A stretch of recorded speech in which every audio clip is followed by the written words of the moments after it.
اور مدد فرما اے اللہ، خصوصاً مولانا عبداللہ صاحب، مولانا کامل صاحب، اے اللہ یہ اکابرین دنیا سے رخصت ہو گئے ہیں۔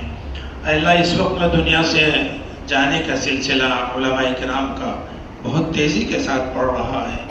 اے اللہ جو موجودہ علماء کرام ہیں یہ وہ جماعت ہے جو قیامت تک امت کی رہنمائی، رہبری، سرپرستی کے لیے قائم رہے گی۔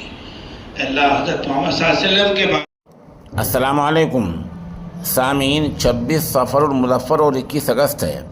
خبر کا عنوان ہے مولانا محمد عبداللہ رحمۃ اللہ علیہ کی تعزیتی مجلس اور سوانح خاکہ۔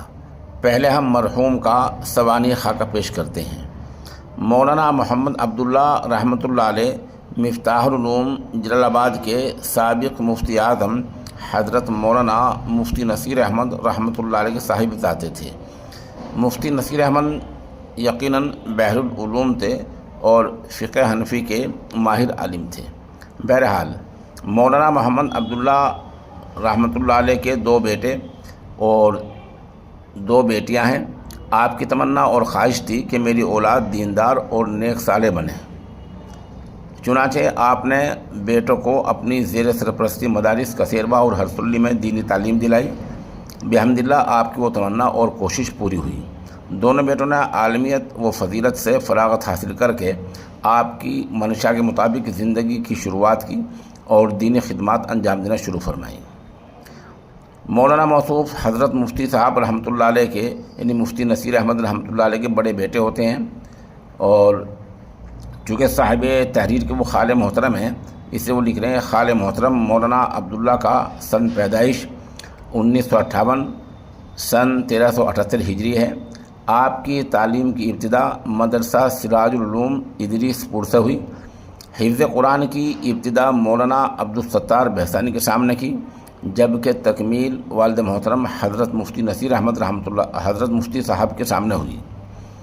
حضرت والا رحمۃ اللہ علیہ نے آپ کو عربی کی ابتدائی تعلیم کے لیے اپنے قائم کردہ مدرسہ اشرف العلوم کثیروا میں داخل کیا، جہاں آپ نے جلالین شریف تک تعلیم حاصل کی۔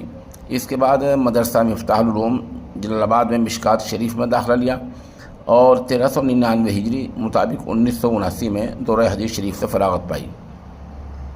آئندہ سال سن 1400 ہجری میں علوم فنون کی تعلیم حاصل کی۔ سن 1401 ہجری مطابق 1980 میں تدریسی خدمات کے لیے مدرسہ عربیہ امداد الاسلام ہرسولی میں تقرر عمل میں آیا اور درجات عربیہ کی کتابیں متعلق ہوئیں۔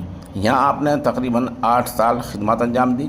اس کے بعد مدرسہ اسلامیہ ٹانڈا چھپرولی میں 2.5 سال تدریس عربی میں صرف فرمائے۔ حضرت مفتی صاحب رحمۃ اللہ علیہ نے آپ کو شیموگا کرناٹک میں، جہاں حضرت مفتی صاحب کی نگرانی میں مکتب کا تعلیمی نظام جاری تھا، بھی بھیجا، لیکن 7-8 مہینے کے بعد ہی واپس آ گئے۔ اسی معاش کے دیگر امور کے ساتھ آپ نے مختلف جگہوں پر دہلی وغیرہ میں امامت کے فرائض بھی انجام دیے، اور 1418 ہجری مطابق 1997 میں تاحال ادارہ فیض مسیح الامت بڑوت میں مصروف عمل رہے۔ یہ اجلاس بڑوت کے انہی کے قائم کردہ ادارہ فیض مسیح الامت میں 22 صفر المظفر 17 اگست جامعۃ علماء ہند تحصیل بڑوت کے زیر اہتمام منعقد ہوا تھا، جس میں ائمہ شہر کی طرف سے یہاں ایک تعزیتی مجلس منعقد ہوئی۔ یہ رپورٹ وہیں سے مولانا محمد نوشاد مفتاحی ادریس پوری نے تیار کی ہے۔ معلوم ہوا کہ گزشتہ 2 دن پہلے استاد العلماء حضرت علامہ مفتی نصیر احمد رحمۃ اللہ علیہ، سابق استاد حدیث و صدر مفتی جامعہ مفتاح العلوم جلال آباد کے بڑے صاحبزادے اور ہمارے مخدوم حضرت مولانا عبداللہ کا 2 روز کی مختصر علالت کے بعد انتقال ہو گیا تھا۔ اسی بنا پر آج علماء و ائمہ کی اس مجلس نے اہل ادارہ کی خدمت میں تعزیت پیش کی ہے۔ اہل ادارہ کے لیے یہ بڑے صدمے گھڑی ہے کہ آپ سے 10 مہینے پہلے اس کے ناظم اعلیٰ مولانا محمد کامل کی وفات ہو گئی تھی۔ ابھی ان کا غم ہلکا بھی نہیں ہوا تھا کہ اب یہ حادثہ پیش آ گیا۔ تعزیت کی اس مجلس میں نظامت کے فرائض مولانا محمد عارف مفتاحی نے انجام دیے۔ مولانا عبدالستار مدرسہ نوریہ سے تشریف لائے اور اپنے تاثرات میں حضرت مولانا مرحوم کے ہرسولی مدرسے میں بیتی رویداد و احوال پر روشنی ڈالی۔ انہوں نے بتایا کہ ہرسولی میں وہ ایک استاد کی حیثیت سے جانے جاتے تھے۔ مولانا ریاض بڑوتی نے مرحوم کے ادارہ مدرسے میں تقرری کے حوال سے آگاہ کیا اور کہا کہ ہم سبھی کو چاہیے کہ اس ادارے کی خدمت اپنا معمول اور حصہ سمجھیں۔ مولانا اقبال شہر باغپت سے آئے اور اظہار خیال میں بتایا کہ حضرت ممدوح میرے استاد تھے اور نہایت بہادر و جری انسان تھے۔ آپ نے اپنے زمانے طالب علمی کے وقت کے مرحوم کے واقعات بھی سنے ہیں۔ ان کے علاوہ مولانا محمد الیاس ٹانڈا، مولانا توحید حسن صاحب کیرانا، مولانا محمد انس بڑوتی، مولانا حافظ محمد قاسم صدیقی جنرل سیکرٹری جمعیت علماء ضلع باغپت، مولانا محمد ناصر بجرول، مفتی محمد خالد ناظم اعلیٰ مدرسہ نوریہ، مفتی محمد شاہ عالم باغپت، مفتی عبدالرحیم بن قاری ضمیر الدین، قاضی عبدالواجد اشرفی، مولانا محمد عاقل سراج باغپت، مفتی محمد سخاء اللہ فرزند حضرت والا، مفتی محمد کلیم نعمانی وغیرہ متعدد حضرات نے اپنے اپنے تاثرات پیش کیے۔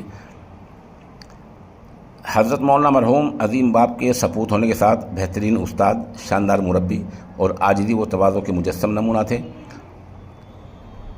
خرد نوازی و حوصلہ مندی، حق گوئی و صاف گوئی اور بلند ہمتی، اور معاف کرنا پہلے جو لفظ ہم نے بولا تھا وہ خرد نوازی ہے، یعنی اپنے چھوٹوں کو نوازنا، صبر و تحمل، شرم و حیا جیسی متعدد صفات حمیدہ و خصوصیات کے حامل تھے۔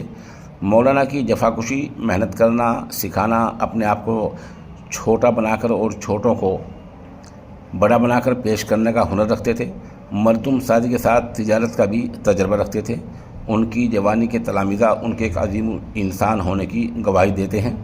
عمر کے آخری پڑاؤ پر انہیں شوگر جیسے متعدد امراض نے گھیر لیا تھا، جس سے آخر کی ایک دہائی تک ان کی صحت متاثر رہی۔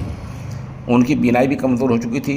لگ بھگ 10 سال پہلے آنکھ کا آپریشن کرایا، مگر وہ ناکام رہا تو صرف ایک آنکھ کی روشنی سے ہی کام چلایا، جس سے لوگوں کو پہچاننے میں بھی دقت ہوتی تھی۔ مولانا مرحوم نے اپنی حیات میں ہی ادارے کے امور کو موجودہ حضرات کے مابین سپرد کر دیا تھا۔ اس کی بھی پذیرائی کی گئی۔ دعائے مغفرت و ایصال ثواب کا اہتمام ہوا۔ اس مجلس کا اختتام حافظ محمد قاسم صدیقی کی دعا پر ہوا۔ قابل ذکر ہے کہ اس مجلس میں تقریباً نے شرکت کی، جبکہ اس مجلس کے اہم شرکاء میں حافظ محمد یوسف پسونڈا، قاری محمد مطلوب کاٹھا، مولوی محمد مستقیم فرید آباد، قاری محمد سالک دہلی، مولانا عبدالرشید مدرسہ حسین پور، قاری نفیس احمد، مفتی محمد عادل، اور اسی طرح کیرن سے جامع السادہ کے محتمم مولانا محمد عرفان صاحب قاسمی اور حاجی طیب وغیرہ شریک رہے۔ اس پروگرام کو کامیاب بنانے میں مولانا ابوالحسن، مولانا محمد نوشاد، قاری محمد صابر، حافظ محمد شاہین، مولوی محمد عرفان، مفتی عبدالواجد، حافظ محمد لیاقت جیسے لوگوں نے نمایاں خدمات انجام دی ہیں۔